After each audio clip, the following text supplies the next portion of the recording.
রাত ৮টা। শ্রাবণ ডাইনিং রুমে বসে কারোর সাথে কথা বলছে বলতে রাগারাগি করে কথা বলছে। পুরো বাড়িতে ওর উচ্চকণ্ঠ ভেসে যাচ্ছে। হিয়া একটু দূরে দাঁড়িয়ে আছে, কি নিয়ে কথা বলছে বোঝারও চেষ্টা করছে। হয়তো কাউকে কোনো একটা কাজ দিয়েছিল, কিন্তু সেটা তার মন মতো হয়নি। এই নিয়ে শ্রাবণ এত রাগারাগি। হিয়া সবার জন্য খাবার বাড়ছিল, সাবিহা চৌধুরী নিচে এসে ওর কাজে হাত লাগালো। এরপরে ও তৌকির চৌধুরী কাব্যকে ডাকলো। শ্রাবণ ফোনে কথা বলছে বলে ডিস্টার্ব করলো না। শ্রাবণ কথা বলা শেষে ডাইনিং টেবিলে এসে বসলো, গম্ভীর হয়ে খাবার খেতে শুরু করলো। এরপরে সবাইকে উদ্দেশ্য করে বলল, কালকে আমার একটা বন্ধুর বিয়ের দাওয়াত আছে, তোমাদের সবাইকে যেতে বলেছে। আমাকে সকালেই বলেছে, কিন্তু মনে ছিল না। কাব্য বলল ওর ভার্সিটিতে ভাইবার এক্সাম আছে, ফিরতে লেট হবে, আর বন্ধুদের সাথে প্রেজেন্টেশন নিয়ে কথা আছে। তৌকির চৌধুরী বললেন, তোমার আম্মুকে নিয়ে আমার এক জায়গায় ইভেন্টে এন্ট্রি করতে হবে, তুমি বরং হিয়াকে নিয়ে যাও। শ্রাবণ হিয়ার দিকে তাকালেও ওর উত্তরে আসায় হিয়া মাথা নাড়িয়ে বলল, ঠিক আছে যাব। এখন যদি হিয়া না করতো একদম তুল কালাম লাগিয়ে দিত। শ্রাবণ খাওয়া শেষ করে উঠে চলে গেল উপরে। হিয়া হাঁপ ছাড়লো, যতক্ষণ শ্রাবণের সামনে থাকে ওর গলা শুকিয়ে যায়। তৌকির চৌধুরী হিয়াকে বললেন, যাক প্রথমবার শ্রাবণের সাথে কোথাও যাবে। হিয়া তৌকির চৌধুরীকে বলল, বাবা আপনার ছেলে এত রাগী বলার বাহিরে, যতক্ষণ পাশে থাকে কেমন যেন বুক দুরপুক দুরপুক করে, কখন ধমক দেয়। তৌকির চৌধুরী রসিকতা করে বললেন, ছেলের মা যেমন রাগী তার ছেলেও তেমন রাগী। হিয়া মাথা নাড়িয়ে বলল, মোটেও না, মা রাগী না, আপনারা কেউই রাগী না, শুধু আপনার ছেলে রাগী। শ্রাবণ সিঁড়ি দিয়ে নামতে নামতে সবার উদ্দেশ্য বলল, আমাকে নিয়ে কি কোনো কথা হচ্ছে? হিয়া ঘাড় ঘুরিয়ে শ্রাবণকে দেখে বলল, জি না, আপনাকে নিয়ে না, আমার একটা খালা আছে তাকে নিয়ে। তৌকির চৌধুরী আর সাবিহা চৌধুরী মুখ টিপে হাসছেন। শ্রাবণ হিয়ার দিকে তাকিয়ে হাঁটা দিল বাহিরের দিকে। ওর ওপর থেকে আস্তে আস্তে হিয়া ওকে নিয়ে কি কথা বলেছিল শুনেছে। পরের দিন বিকেলবেলায় শ্রাবণ আর হিয়া রেডি হলো। শ্রাবণ সাদা রঙের শার্ট সাথে কালো রঙের প্যান্ট পরেছে, আর হিয়া নেভি ব্লু রঙের শাড়ি পরেছে। শাড়িটা জর্জেটের মাঝে স্টোন বসানো, চুলগুলো খোলা রেখেছে, হালকা কার্ল করে নিয়েছিল। শ্রাবণ মুগ্ধ চোখে হিয়াকে কতক্ষণ দেখলো, এরপরই ডাক দিল, এইদিকে এসো। হিয়া শ্রাবণের কাছে এসে বলল, হ্যাঁ বলুন। শ্রাবণ উঠে দাঁড়ালো, এরপরই ফোনটা বের করে বলল, একটা পাশে দাঁড়াও, দুজন মিলে ছবি তুলবো। হিয়া বাধ্য মেয়ের মতো শ্রাবণের পাশে দাঁড়ালো। ওর কয়েকটা ছবি তুলে আবার হিয়াকে সিঙ্গেল ছবি তুলে দিল। এরপরে ছবিগুলো দেখতে দেখতে বলল, তাড়াতাড়ি রেডি হও। আমি রেডি, চলুন। হিয়া এগিয়ে এসে শ্রাবণের কাছে এসে আবদার করার সুরে বলল, শুনুন, আজকে গাড়ি আপনি ড্রাইভ করবেন। হ্যাঁ বেশ, এসো। শ্রাবণের বন্ধুর বিয়ে থেকে ফিরে আসার সময় শ্রাবণ গাড়ি থামায়। হিয়াকে জিজ্ঞেস করে, কোথাও যাবে এখন? হিয়া গালে হাত দিয়ে বলল, কোথায় যাব, চলো ঘুরতে যাই। ঠিক আছে, নিয়ে যান। ঘোরাঘুরি শেষে 10টার দিকে দুজনেই ফিরে এলো। শ্রাবণ নিজেই ভাবতেই পারছে না যে এই মেয়ে সারাদিন শুধুই শুধুই ঝগড়া করবে, আবার ওর কথাও শুনবেই। ও যখন যা করতে বলবে তাই করে, কোনোটাই আর না করে না। হিয়াও ভাবছে, লোকটা সারাদিন ঝগড়া করলেও কি আর করবে, ঘুরতে নিয়ে যাবে, কখন কি করি সব খোঁজ রাখবে। হিয়ার ইচ্ছার অনিচ্ছার মূল্যায়নও করবে। পরের দিন সকালে সাবিহা চৌধুরী, হিয়া, ফাহিমা বেগম রান্নাবান্নার কাজে ব্যস্ত হয়ে পড়লেন। আজকে হামিদ শিকদার আর মাহিমা বেগম আসবেন শ্রাবণ আর হিয়াকে নিতে। বিয়ের পরে শ্রাবণ হিয়াকে নিয়ে প্রথম শ্বশুরবাড়ি যাবে। দুজনই থাকবে 2-3 দিন। হামিদ শিকদার আর মাহিমা বেগম সকালে আসতেন, কিন্তু সকালে বৃষ্টি থাকার কারণে আসতে পারেননি। দুপুরের পরে এলেন, খাওয়া দাওয়া শেষ করে একটু রেস্ট নিলেন। এরপরে বাড়ির সবার সাথে কথা বলার পরে যাওয়ার সিদ্ধান্ত নিলেন। হিয়া আর শ্রাবণ রেডি। ওদের সবার বের হতে হতে বিকেল পার হয়ে গেল। হিয়া ওর বাবা মাকে বলেছিল আজ এইখানে থেকে কালকে সকালে বাড়িতে যাবে, কিন্তু হামিদ শিকদারের সকালে কোর্টে যেতে হবে, তাই আজই ওদের নিয়ে চলে গেল। হিয়া বাড়িতে পৌঁছে শ্রাবণকে নিয়ে নিজের রুমে ঢুকলো। শ্রাবণ ওর রুমটা আশেপাশে দেখতে দেখতে বলল, বাহ সুন্দরী তো তোমার রুমটা, থ্যাংক ইউ। শ্রাবণ বিছানায় বসলো। হিয়া ব্যাগ থেকে জামা কাপড় বের করে নিজের কার্বাটে তুলে রাখলো। মাহিমা বেগম নক করে রুমে ঢুকলেন, হাতে বড় একটা ট্রে, কিছু মিষ্টি আইটেম, কফি আর পায়েস। তিনি এগুলো রেখে চলে গেলেন। শ্রাবণ তো এই টাইমে কফি খায় না, কফিটা নিয়ে হিয়াকে দিল। হিয়ার আবার এত কিছু মেনটেন করে খাবার খাওয়ার অভ্যাস নেই। ও কফি খেতে খেতে পাশে বসলো। রাতে খাবার খাওয়ার সময় সবাই একসাথে বসলো। হামিদ শিকদার শ্রাবণের দিকে তাকিয়ে আছেন। ছেলেটাকে আগে যেই রকম ভেবেছিল ছেলেটা তেমন না, রাগী হলেও তার মেয়েকে সত্যি ভালোবাসেন। অবশ্যই মেয়ে বিয়ে দিয়ে ভুল কিছু করেননি, মেয়ের সুখে তার খুশি। খাওয়া দাওয়া শেষ করে শ্রাবণ রুমে ফিরল। হিয়া খেতে একটু দেরি হলো, অনেকদিন পরে বাড়িতে এসেছিল, খাওয়ার সময় কথা বলতে বলতে দেরি হয়েছে। শ্রাবণ ততক্ষণই এসে একটু শুয়েছে। হিয়া রুমে ফিরে দরজা লাগিয়ে দিয়ে বিছানায় এসে শুয়ে ফোনটা হাতে নেয়। নেহাকে কল দিয়ে বলল, কিরে কেমন আছিস? ভালো, তুই কেমন আছিস বান্ধবী? ভালো, দুলাভাই কেমন আছে? ভালো। নেহা, আমি বাড়িতে এসেছি। কবে আসছিস? আজকে সন্ধ্যায়। ও, তাহলে কালকে দুলাভাইকে নিয়ে আমাদের বাড়িতে আয়। যাব, তুই আগে কালকে আয়। ঠিক আছে, যাব। হিয়া কথা বলছে আর শ্রাবণ ওর পা নিয়ে হিয়ার পায়ে স্লাইড করছে। হিয়া যতই পা সরাচ্ছে শ্রাবণ ততই কাছে আসছে। হিয়া নেহাকে বলল, আচ্ছা তোকে পরে ফোন করব, তুই কিন্তু কালকে আসবি। ঠিক আছে, যাব। হিয়া কল কেটে দিয়ে শ্রাবণের উপর ক্ষিপ্ত হয়ে বলল, আপনি তো ভারী আজব লোক, সবসময় পায়ের উপর পা দিয়ে ঝগড়া করে বন্দি খোঁজেন। শ্রাবণ হিয়ার কাছে এসে বলল, সবসময় ঝগড়ার মুড হয় না, অন্য কিছুরও মুড হয়। হিয়া আমতা আমতা করে বলল, অন্য কিছুর মুড হয় মানে? ঘুমা। শ্রাবণ হিয়ার গলায় নাক ঘষে বলল, ঘুম আসছে না, মাথায় হাত বুলিয়ে দাও। হিয়া শ্রাবণের মাথায় হাত বুলিয়ে দিতে থাকলো। শ্রাবণ টুকটাক কথা বলতে বলতে ঘুমিয়ে পড়ল। হিয়াও কখন ঘুমিয়ে গেল বলাই মুশকিল। শ্রাবণের ঘুম ভাঙার পরই সামনে পড়ল হিয়াকে। হাত মুখ মুছে আয়নার সামনে দাঁড়িয়ে আছে, এরপরে চুলগুলো বিনি করলো। শ্রাবণ তাকিয়ে দেখছে। হিয়া বুঝতেই পারছে যে ওকে কেউ তৎক্ষণাৎ দৃষ্টিতে পরোক্ষ করছে। হিয়া নিজেকে পরিপাটি করে তুলল। রুমের দরজার কাছে যেতে যেতে শ্রাবণকে দেখলো। ও হেসে শ্রাবণকে বলল, উঠে গিয়েছেন, কফি আনি? হোম, যাও। শ্রাবণ উঠে চলে গেল ওয়াশরুমে। ফ্রেশ হয়ে বের হয়ে আয়নার সামনে দাঁড়ালো। হিয়া নিজেই কফি বানিয়ে নিয়ে এলো। শ্রাবণকে কফি দিয়ে নিজে ব্যালকনিতে চলে এলো। ছোটবেলা থেকে ওইখানে ওর কত স্মৃতি জড়িয়ে আছে। শ্রাবণ কফি খেয়ে ব্যালকনিতে এসে হিয়ার চুলে বেনুটা হাতে পেঁচিয়ে ধরে বলল, কি করছো এখানে? কিছু না, অনেকদিন পরে নিজের ব্যালকনিতে এলাম, তাই দাঁড়িয়ে দেখছি আশপাশ। ও, ছাদটা অনেক সুন্দর, পছন্দ হবে আপনার। শ্রাবণ হেসে জবাব দিল, আপনি তো আমার পছন্দেরই মানুষ, আর আপনার পছন্দের জিনিস আমার পছন্দ না হয়ে যাবে কোথায়? নিয়ে চলুন। হিয়া শ্রাবণকে নিয়ে ছাদে এলো। বেশ কিছুক্ষণ টুকটাক কথা বলার পরই হিয়া শ্রাবণকে একটু জেলাস ফিল করতে চাইলো। সামনে একটা বিল্ডিং দেখিয়ে শ্রাবণকে বলল, দেখুন ওই যে বিল্ডিংটা দেখা যায়, ওই বিল্ডিং এর মালিকের ছেলে আমাকে পছন্দ করে, হয়তো জানে না আমার বিয়ে হয়ে গিয়েছে। শ্রাবণ স্বাভাবিকভাবে শুনলো। ও বুঝতেই পেরেছে হিয়া ওকে বাজিয়ে দেখছে, কিন্তু শ্রাবণও তো চালাক কম নয়। হিয়া বলল, ওই ছেলেটা না প্রত্যেক দিন দাঁড়িয়ে অপেক্ষা করতো আমার জন্য, ফুল দিয়েছে আমাকে। শ্রাবণের রাগ উঠেছে, কিন্তু প্রকাশ করলো না, হিয়ার দাম বেড়ে যাবে। ও অন্য বাহানা দিয়ে বলল, এইসবের এখন চান্স নেই, আমার ওয়াইফ তুমি, আর এগুলোর পরে শুনবো, এখন নিচে চলো। আর একটু থাকেন? না, চলো, আমি তোমার মুখে অন্য কারো নাম শুনতে ইচ্ছুক না, যদি থাকতে হয় অন্য কথা বলো। হিয়া বিড়বিড় করে বকতে লাগলো। শ্রাবণ বলল, তুমি সারাদিন বকো, সমস্যা নেই, তবে অন্য কারো কথা আমার সামনে বলবে না, ঠিক আছে? শ্রাবণ এগিয়ে এসে পাশ থেকে একটা গোলাপ ফুল ছিঁড়ে হিয়ার কাছে এসে ওর কানে গুজে দিল। হিয়া শ্রাবণের দিকে তাকালো। শ্রাবণ হেসে বলল, সেই লাগছে তোমাকে? দুপুরের পরপর এলো নেহা। হিয়া শাওয়ার নিতে ঢুকেছে আর শ্রাবণ ডাইনিং রুমে বসে আছে। নেহা এসে শ্রাবণকে চিনতে পেরে বলল, আসসালামু আলাইকুম দুলা ভাই, ভালো আছেন? ওয়ালাইকুম আসসালাম, হ্যাঁ ভালো, তুমি কেমন আছো? ভালো, আমি হিয়ার বান্ধবী। শ্রাবণ হেসে বলল, তোমাকে চিনি আমি, হিয়া তোমার ছবি দেখিয়েছে। ও, হিয়া কোথায়? রুমে শাওয়ার নিচ্ছে। মাহিমা বেগম এলেন। নেহা তার সাথে কথা বলতে বলতে ভিতরে গেলেন। হিয়া শাওয়ার নিয়ে নিচে নামলো। শ্রাবণ বলল, তোমার বান্ধবী এসেছিল, তোমাকে না পেয়ে চলে গিয়েছে। হিয়া কপালে ভাঁজ পেলে বলল, কি, চলে গিয়েছে কেন?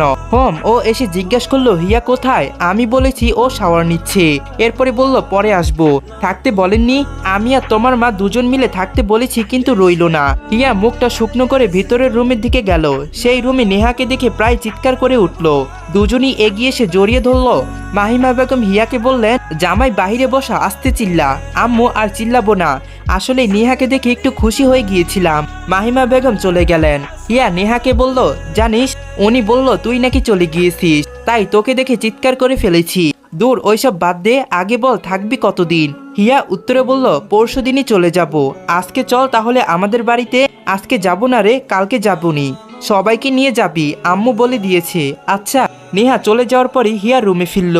শ্রাবণ শুয়েছিল। হিয়া চুল মুছতে মুছতে জিজ্ঞাসা করলো, তখন মিথ্যা বললেন কেন? কখন কি মিথ্যা বলেছি? বললেন যে হিয়া চলে গিয়েছে। আমি কি বলেছি ও বাড়ি থেকে চলে গিয়েছে? আমি বুঝাতে চেয়েছি ও ওই রুমে চলে গিয়েছে। কি মিথ্যা বলছেন কেন? আমি মিথ্যা বলিনি, বুঝলে? হিয়া শ্রাবণের দিকে তাকিয়ে রইল। লোকটা সোজাসুজি মিথ্যা বলে, হাব ভাব দেখে বোঝা যায় না যে মিথ্যা বলে। এই লোকের সাথে কথায় পারবে না, তাই ব্যালকনিতে চলে গেল টাওয়াল মেলে দিতে। শ্রাবণ সেই সুযোগে দরজা লাগিয়ে দিয়ে হিয়ার পেছনে দাঁড়ালো। হিয়া শ্রাবণকে দেখে আবার সামনের দিকে তাকালো। শ্রাবণ হিয়ার চুলগুলো সরিয়ে ওর উন্মুক্ত ঘাড়ে চুমু দিল। হিয়ার সর্বাঙ্গ কেঁপে উঠল। শ্রাবণ পরপর কয়েকটা চুমু দিল। হিয়া লজ্জায় পেছন ফিরে প্রথমবারের মতো শ্রাবণকে জড়িয়ে ধরলো। শ্রাবণ নিজেকে বিশ্বাস করতে পারলো না, ওর হৃৎপিণ্ড বেড়েই চললো। হিয়াকে জড়িয়ে ধরে বলল, আজ নিজেই জড়িয়ে ধরলে? হিয়া মাথা তুলে বলল, জড়িয়ে ধরলেও দোষ, না ধরলেও দোষ, ছাড়ুন আমায়। আপনি ধরে রেখেছেন কেন? শ্রাবণ বাঁকা হেসে হিয়াকে পাঁজর কোলে তুলে নিয়ে রুমে এলো। হিয়াকে বিছানায় শুইয়ে দিয়ে নিজেই পাশে শুলো। হিয়ার গলায় নাক ঘষতে ঘষতে বলল, তোমার কি ইচ্ছে হয় না এই রাগী মানুষটাকে ভালো করতে? তুমি দূরে দূরে থাকলে কেমন যেন বেশি রাগ হয়। তোমার মুখে কারো কোনো কথা শুনতে পারি না, ভালো লাগে না, বিরক্ত লাগে। তুমি পারো আমার কাছে কাছে থেকে আমায় ভালো করতে, তোমায় কাছে পেলে রাগ আসে না। হিয়া থমথমে গলায় বলল, আমি যখন ছিলাম না তখন যে রাগ করতেন আবার শান্ত হতেন, তেমনি এখন হবেন? তখন আর এখনকার সময় মোটেও এক না। তখন বউ ছিল না, আর এখন লাল টুকটুকে একটা বউ আছে, কিন্তু আফসোস বউটা আমাকে কাছাকাছি আসতে দেয় না, তাই তো এখন শান্ত থাকতে পারি না। হিয়া লজ্জা পেল, অন্যদিক হয়ে শুয়ে বলল, ঘুমাবো? ঘুমাও না করেছে কি? শ্রাবণ গম্ভীর গলায় কথাটা বলে বিছানা থেকে নেমে চলে গেল। হিয়া শ্রাবণের যাওয়ার পানে তাকিয়ে উঠে বসলো। ভাবতেই লাগলো শ্রাবণ কি রাগ করলো ওর কথায়। হিয়া বিছানা থেকে নেমে রুম থেকে বের হলো। ডাইনিং রুমে এসে মাহিমা বেগমকে জিজ্ঞাসা করলো, আম্মু তোমার জামাই কোথায় গেল দেখেছ? বাইরে গেল দেখলাম, কিছু বলে গিয়েছে কি? না, একটু পরেই দেখবে চলে আসবে। হিয়া উপরে চলে এলো। নিজের রুমের ব্যালকনিতে এসে শ্রাবণকে দেখার চেষ্টা করলো, কিন্তু ততক্ষণে শ্রাবণ হেঁটে কিছু দূর এগিয়ে গিয়েছে। হিয়া রুমে ফিরে বিছানায় বসলো। শ্রাবণ রনিকে কল দিয়ে আসতে বলেছে, ও মিনিট 20 মধ্যে চলে এসেছে। শ্রাবণ গাড়িতে উঠে একটু ঘুরতে চলে গেল, আবার সন্ধ্যার আগ দিয়ে ফিরে আসবে। সন্ধ্যা পেরিয়ে গেল, কিন্তু শ্রাবণের আসার নাম নেই। হিয়া মাহিমা বেগমের সাথে রান্না বান্না সাহায্য করছিলেন। আরেকদিকে শ্রাবণের জন্য চিন্তিত হয়ে আছে, তবে ওর মাকে বুঝতেই দিচ্ছে না। হিয়া ওর মায়ের সাথে কিছু রান্না এগিয়ে দিয়ে রুমে ফিরে এলো। ফোনটা হাতে নিয়ে শ্রাবণকে কল দিল, কিন্তু ফোনটা সুইচ অফ বলছে। এইদিকে শ্রাবণের ফোনে চার্জ নেই, ফোনে কথা বলতে বলতে অফ হয়ে গিয়েছে। হিয়া চিন্তিত হচ্ছিল। বাইরে আবার বৃষ্টিও শুরু হয়েছে। আরো আধা ঘন্টা পেরিয়ে গেল। মাহিমা বেগম হামিদ শিকদারকে কল দিলেন, তার আসতে তাও 1 থেকে 1.5 ঘন্টা লাগবে। আবার শ্রাবণও আসছে না। বাহিরে বৃষ্টি কোথায় রয়েছে না রয়েছে, কি করছে আল্লাহ ভালো জানে। শ্রাবণ হিয়াদের বাড়ির সামনে এসেছে, গাড়িতেই বসে আছে। বের হয়ে যে বাড়িতে ঢুকবে বৃষ্টিতে ভিজে যাবে। ও রনির ফোনটা নিয়ে হিয়াকে কল দিল। হিয়া নাম্বারটা চিনল না। কলটা রিসিভ করতে শ্রাবণ বলল, ছাতাটা নিয়ে বাহিরে এসো তো, নিয়ে যাও আমাকে। হিয়া জিজ্ঞেস করলো, কোথায় ছিলেন আপনি? হ্যাঁ এসে বলছি। হিয়া ফোনটা রেখে ওদের বাসার বড় ছাতাটা নিয়ে বের হতে নিলে মাহিমা বেগম জিজ্ঞাসা করলেন, তুই এই সময় ছাতা নিয়ে বাইরে যাচ্ছিস কেন? আম্মু উনি এসেছে, বলেছে ছাতা নিয়ে যেতে। ও তাড়াতাড়ি যা। হিয়া বেরিয়ে গেল। গেটের সামনে দেখলো শ্রাবণের গাড়িটা। হিয়া গাড়ির সামনে এসে দাঁড়ালো। শ্রাবণ গাড়ির দরজাটা খুলে হিয়ার ছাতার নিচে এসে ঢুকলো। হিয়া শ্রাবণের বুকের উপরে শার্টটা খামচে ধরে অভিমানী কণ্ঠে বলল, কোথায় ছিলেন? হ্যাঁ কতবার কল দিয়েছি, কেন মনে পড়ছিল নাকি? মনে পড়বে কেন এমনি। এই বলে হিয়া রনিকে বলল, ভাইয়া ভিতরে আসুন। দাঁড়ান আমি ছাতা নিয়ে আসছি। রনি আহানি জানিয়ে বলল, না ম্যাডাম যেতে হবে, পরে যাবেন, ভিতরে আসুন, অন্য একদিন আসবো, আজ আসি। রনি গাড়ি নিয়ে চলে গেল। শ্রাবণ ব্রু উঠিয়ে বলল, বাবা যাকে সহ্য করতে পারো না তাকে ডাকলে যে? না ডাকার কি আছে, উনি তো আপনারই লোক। আর আমাদের বাড়িতে কেউ এলে আমরা তাকে আপ্যায়ন না করে যেতে দেই না। এখন আপনি ভেতরে চলুন। না বলে কই যান? বলে যান না, আপনার সাথে বোঝাপড়া আছে। শ্রাবণ ব্রু কুচকিয়ে তাকিয়ে রইল। হিয়া ঝাড়ি মেরে বলল, চলুন ভিজে যাব। শ্রাবণ হিয়ার কোমরে টান দিয়ে নিজের কাছে এনে বলল, চলো একসাথে ভিজি। সেই একটা ওয়েদার, সাথে তুমি, আর কি চাই বলো? এখন না, পরের দিন বেলায় বৃষ্টি হলে ভিজবো। প্রমিস? Home promise. শ্রাবণ ভিতরে এসে হিয়ার রুমে চলে গেল। হিয়া ছাতাটা রেখে ওপরে চলে এলো। শ্রাবণ আগেই ফোনটা চার্জে দিল। হিয়া রুমে ঢুকে শ্রাবণকে বলল, কোথায় গিয়েছিলেন বললেন না তো? শ্রাবণ হিয়ালি করে বলল, ওই এমনি একটু এক্সের সাথে দেখা করতে গিয়েছিলাম। কি? হোম। হিয়া তেরে এসে বলল, এক্স মানে? শ্রাবণ টেডি স্মেল দিয়ে বলল, ওই যে একটু রনির সাথে ঘুরতে গিয়েছিলাম, এক্সের কথা মজা করে বলেছি, বেঁচে গেলেন, খেতে চলুন হোম চলো। শ্রাবণ যেতে যেতে বিড়বিড় করে বলল, একদম ঝালমরিচ, কথা দিয়ে যেন গুলি বের হয়। এই শ্রাবণকে ঝাড়ি দিয়ে চুপ করে রাখে। কি সাংঘাতিক মেয়ে রে, আল্লাহ আমার বউকে হেদায়েত দাও। শ্রাবণ আর একদিন শ্বশুর বাড়ি থেকে পরের দিন বিকেলে হিয়াকে সাথে নিয়ে বাড়িতে ফিরল।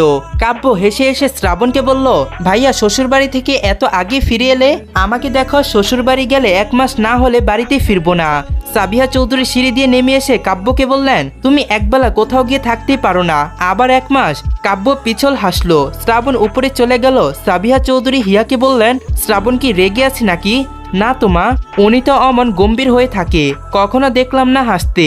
পাশ থেকে কাব্য বলল, ভাইয়া আরো গম্ভীর ছিল, তুমি এসেছো থেকে তাও একটু হাসে। হিয়া অবাক চোখে তাকিয়ে তাকিয়ে রইল। শ্রাবণ রুমে ফিরে সোফায় বসে কানে হেডফোন দিয়ে গান শুনছে। হিয়া রুমে ফিরে এলো, শ্রাবণকে দেখে ডাক দিল।